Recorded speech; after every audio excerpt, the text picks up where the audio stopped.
This is OwlUp, where learning happens in minutes, not hours. For a deeper journey, explore all our courses at owlup.co. Now, let's dive in.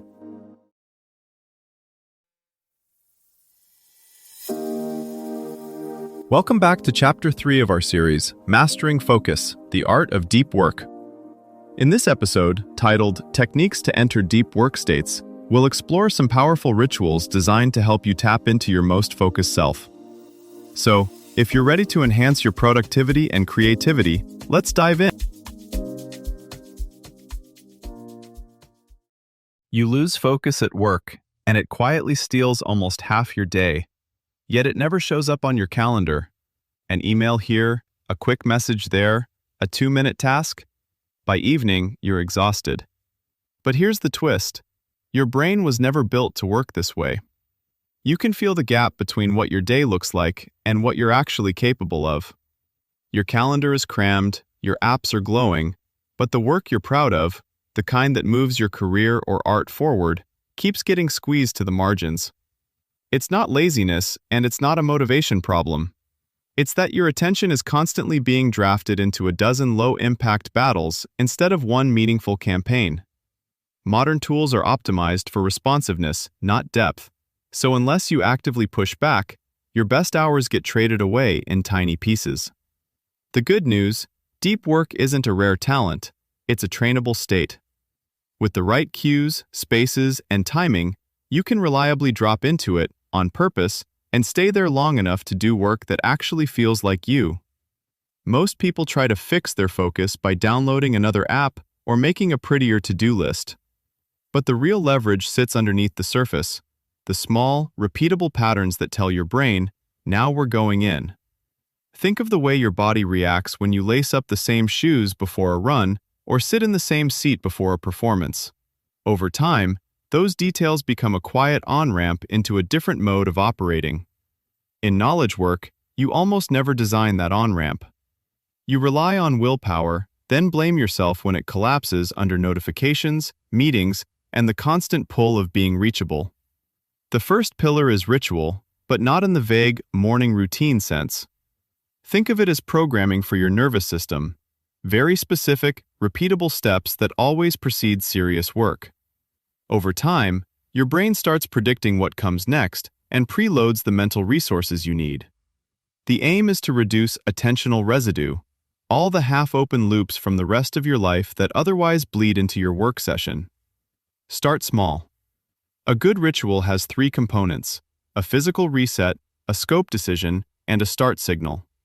The physical reset is anything that clearly separates before from now. Close every unrelated window. Put your phone in another room. Change where you sit, or clear the part of your desk you'll actually use. You're stripping away stray stimuli so your mind has fewer doors to wander through. Next is the scope decision. Instead of work on the project, define exactly what today's session is for. Draft the first 500 words of the proposal.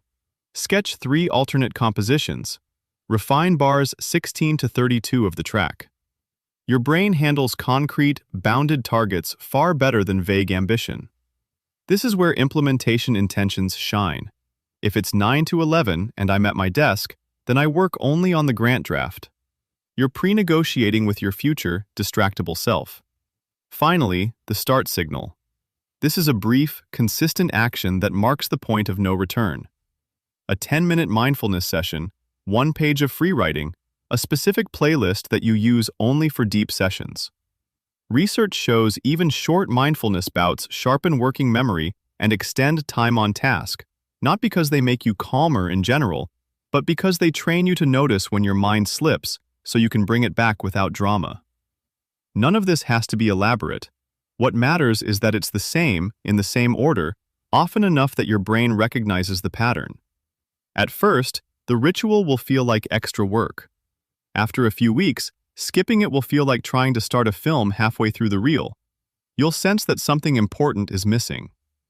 Your challenge this week: design a 5-minute pre-work ritual and run it before one important block each day. Keep it fixed. Same place, same steps, same time of day if possible. At the end of the week, Review only one question. During which sessions did I forget to check my phone or email for the longest stretch? That's your signal the ritual is starting to bite. Keep those elements, discard the rest. Think about someone training for a marathon who always warms up with the same 400-meter drill. They're not just stretching muscles, they're calibrating pace, breathing, and mindset for the miles ahead. Your 5-minute pre-work ritual can work the same way if you tune it to your actual craft, not some generic productivity template.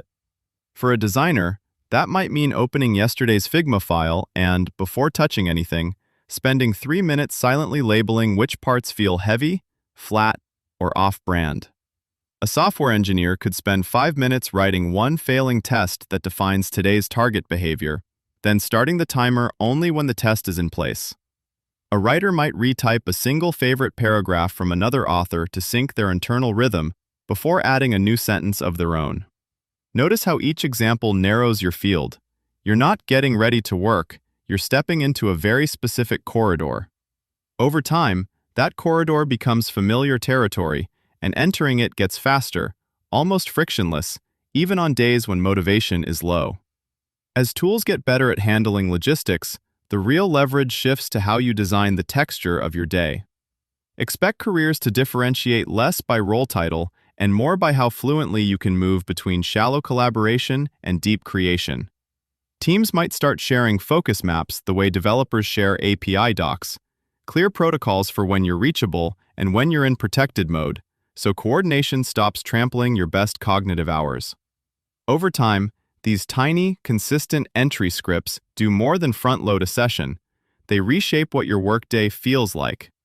You may notice certain hours become prime territory, like a sunlit corner in your home that quietly invites you to sit and create. Follow that pull. Let your schedule bend around those pockets, not the other way around. Try this experiment. Tomorrow, block a 60-minute deep work sprint where you do one clearly defined task, like writing a draft, debugging a specific feature, or outlining a presentation, with a 3-step ritual. 2 minutes of box breathing, 4, 4, 4, 4. 1 minute of clearing your desk except for what you need, and then setting a visible 60-minute timer.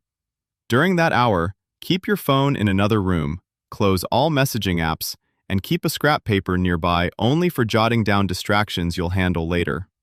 After the timer ends, quickly rate your focus level from 1 to 10 and note what broke your concentration most often. Repeat the same ritual the next day, but tweak just one variable: time of day, location, or task type, and compare your focus scores. This was OwlUp, your daily step forward. This series continues with more chapters on OwlUp.co. Visit OwlUp.co to access the complete course and continue your learning journey. See you there!